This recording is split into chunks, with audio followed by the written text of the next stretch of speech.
Welcome to a lesson on the exponential distribution.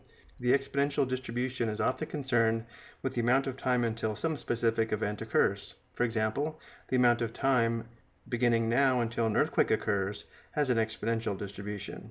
Other examples include the length in minutes of long-distance business telephone calls and the amount of time in months a car battery lasts. It can be shown too that the value of the change that you have in your pocket or purse approximately follows an exponential distribution. Values for an exponential random variable occur in the following way. There are fewer large values and more smaller values. For example, the amount of money customers spend in one trip to the supermarket follows an exponential distribution. There are more people who spend small amounts of money and fewer people who spend large amounts of money.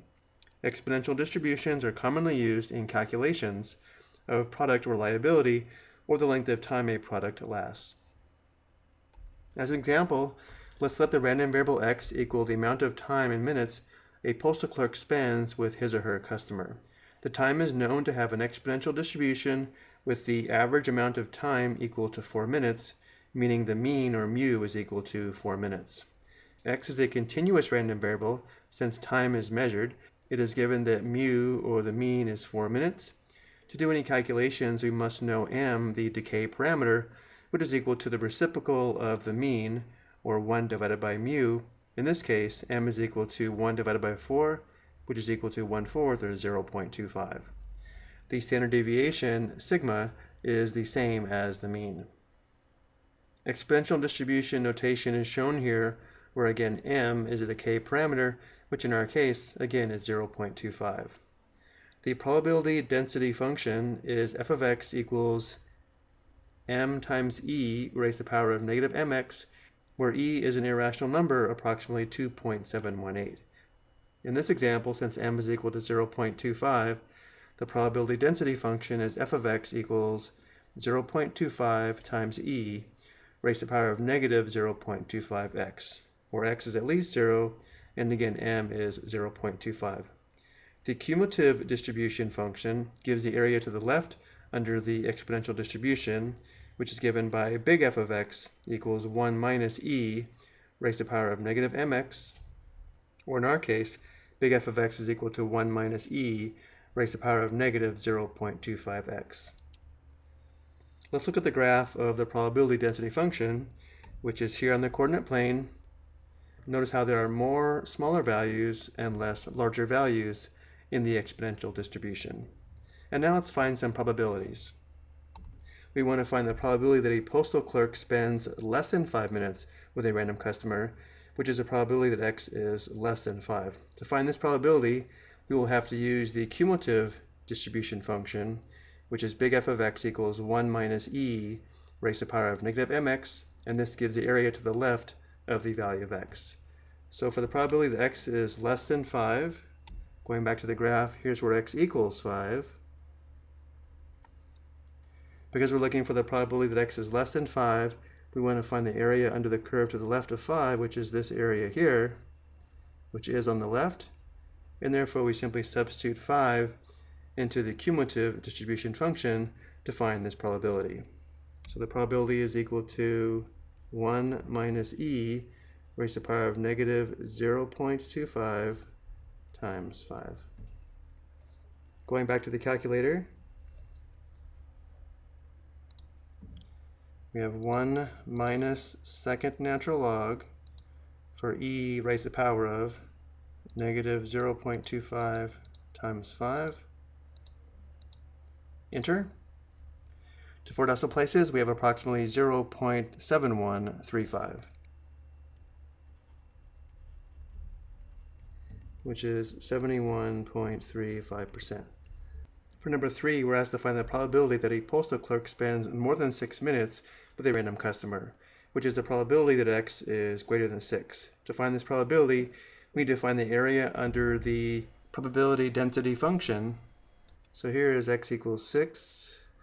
The area on the right, this area here, is equal to the probability that x is greater than 6.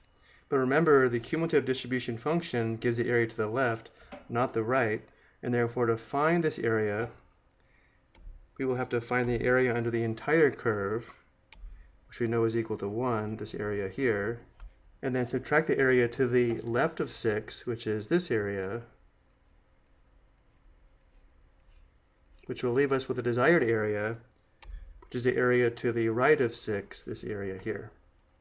So the probability that x is greater than 6 is equal to all the area under the curve, which is equal to 1, minus the area under the curve to the left of 6, which is equal to the quantity 1 minus e to the power of negative 0.25 times 6. So now we'll go to the calculator.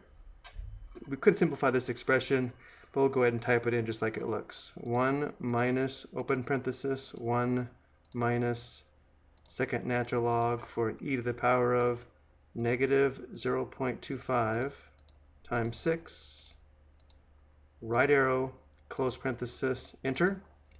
To 4 decimal places, we have approximately 0.2231, which is equal to 22.31%. For number 4, we want to find the probability that a postal clerk spends 4 to 8 minutes with a randomly selected customer, which is a probability that x is greater than 4 and less than 8. Let's go ahead and shade the area under the curve between 4 and 8. This area is equal to the probability that we want. But again, we need to use the cumulative distribution function, which only gives the area to the left. So to find the area between 4 and 8, we will first find the area to the left of 8, which is this area here, and then subtract the area to the left of 4, which will leave us with the desired area, which is the area between 4 and 8. So this is equal to, again, the area to the left of 8, which is the quantity 1 minus e raised to the power of negative 0.25 times 8, and then minus the area to the left of 4, which is equal to 1 minus e raised to the power of negative 0.25 times 4. And now we'll go back to the calculator one last time. So we have open parenthesis 1 minus second natural log for e to the power of negative 0.25 times 8, right arrow, close parenthesis, minus, open parenthesis, 1 minus second natural log for e to the power of negative 0.25 times 4, right arrow, close parenthesis, and enter. To 4 decimal places, we have approximately 0.2325.